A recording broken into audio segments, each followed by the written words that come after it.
देवबंद नगर पालिका के अध्यक्ष पद के प्रत्याशी जमालुद्दीन इस समय हमारे साथ हैं। आइए उनसे सीधी बात करते हैं। आप देख रहे होंगे नगर में जितने प्रत्याशी एक दूसरे के, कोई किसी का कुर्ता निकाल रहा है, कोई किसी के पजामे निकालने की बात कर रहा है, विकास की कोई बात नहीं कर रहा है। इसमें आपका क्या कहना है? देखिए, राजनीति में तो हमेशा ये चीज़ होती आई है कि आरोप प्रत्यारोप लगते हैं। सबके अपने अपने स्टंट होते हैं चुनाव के। लेकिन देखिए, मैंने आपने मेरी कोई भी बाइट ली होगी पत्रकार ने, या मेरे जो स्टेज के प्रोग्राम हुए हैं, या मैं लोगों से मिला हूँ, तो मैंने हमेशा विकास की बात की है। और अगर कोई कुर्ते की बात हुई है तो ये सिर्फ उनको जवाब देने की बात हुई है। मेरा पूरा जो टारगेट है, अल्लाह ताला मुझे चेयरमैन बनवाए, मेरा पूरा टारगेट देवबंद के लिए रहेगा और देवबंद को विकास की ओर ले जाने के लिए, तरक्की के लिए ले जाने के लिए, देवबंद की खुशहाली के लिए मेरा मकसद सिर्फ यही है, यही है, यही है। इसके अलावा और कुछ नहीं है कि देवबंद में खुशहाली कैसे आए, देवबंद तरक्की पर कैसे जाए। अच्छा, जितनी भीड़ हम आपकी सभाओं में देख रहे हैं, क्या वो आपके वोट बैंक बनेगी? जाहिर सी बात है, ये तो वो भीड़ आ रही है जिसे हमने बुलाया ही नहीं है। और अगर हम पूरे शहर में इस चीज़ की चर्चा करते, सिर्फ हम मीटिंग का ऐलान करते हैं, घर घर जाके इकट्ठे नहीं कर रहे हैं, या बाहर से बुलाई हुई भीड़ नहीं है। आपके पास वीडियो भी होंगे, आप देख लेंगे, देवबंद के कोने कोने से लोग आए हुए हैं हमारे यहाँ पर।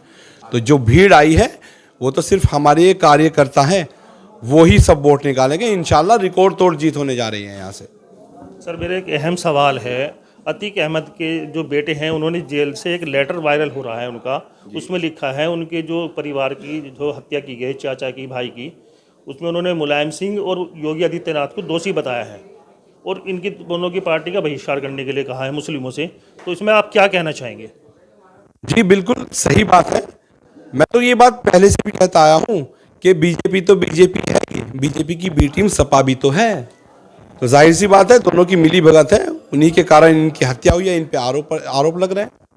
इन्हें अपील की है दोनों पार्टियों को बहिष्कार करने की, तो इसमें आप क्या कहना चाहेंगे मुस्लिमों से?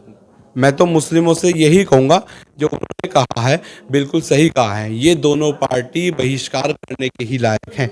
ये हिंदू मुस्लिम की राजनीति करती है, बसपा हिंदू मुस्लिम की राजनीति नहीं करती। हमारा मकसद है देश के हर इंसान को साथ लेकर चलना, एक होकर चलना। हमें सोचना ये चाहिए कि हमारा हिंदुस्तान कैसे तरक्की करे। ये मजहब की राजनीति बकवास चीज़ है, कुछ नहीं है। आपस में हम लोगों को, हिंदू मुसलमान को बांटने का काम भाजपा और सपा कर रही है। आप अगर जीतते हैं तो क्या ऐसा ऐतिहासिक होगा देवबंद में, याद रखेंगे, इतिहास लिखा जाएगा?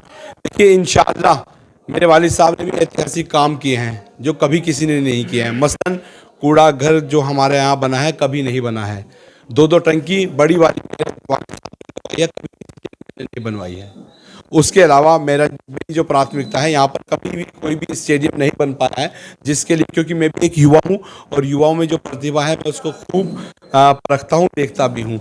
तो मैं युवाओं से मिलता रहता हूँ, उनकी हमेशा यही शिकायत रहती है कि हमारे यहाँ पर कोई स्टेडियम नहीं है। तो मेरी प्राथमिकता यही होगी कि मैं यहाँ पर स्टेडियम बनवाने की कोशिश करूँ। उसके अलावा मैंने अभी बताया भी था कि एक रोडवेज बस डिपो की हमारे यहाँ बहुत बड़ी समस्या है, तो इंशाल्लाह उसकी भी मैं पूरी कोशिश करूँगा लाने की। सर, महिलाओं की भागीदारी चुनाव में अहम होती है, उनके लिए क्या विशेष करेंगे आप? देखिए, वोट अगर महिला का है या किसी जेंट्स का है, सबका बराबर का हक होता है। गरीब हो कोई अमीर हो, सबका बराबर का हक है।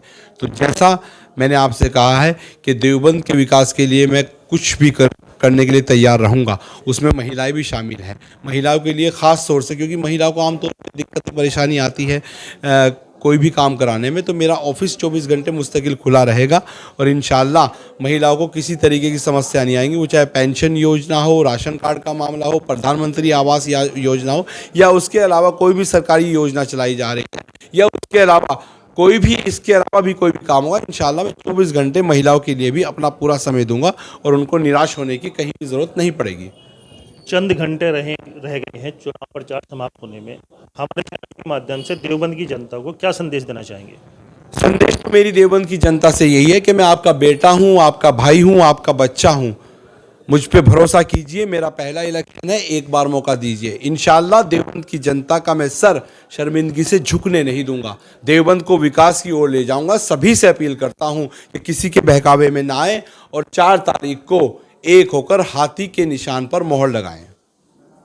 धन्यवाद। ये थे हमारे साथ बसपा प्रत्याशी जमाल अंसारी जी, जिन्होंने स्पष्ट कर दिया है कि उनके क्या क्या आगे की गतिविधियां रहेंगी और क्या उनका मकसद है।